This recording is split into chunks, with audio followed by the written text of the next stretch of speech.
Now that you've had a chance to play around with a for loop, hopefully, or at least repeating lines of code to produce something, we now need to move on to the second assessment, Maze Challenge 2. So you select it from the side here.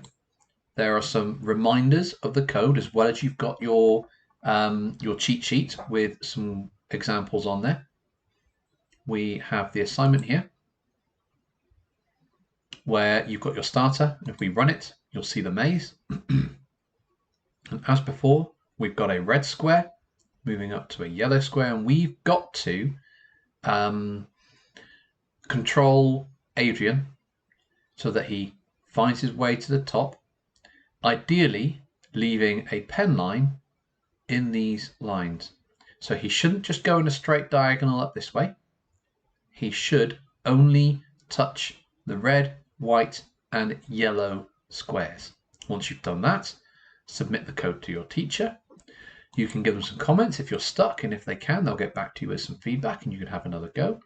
Once you've done this, that's you done for week 2 of this course.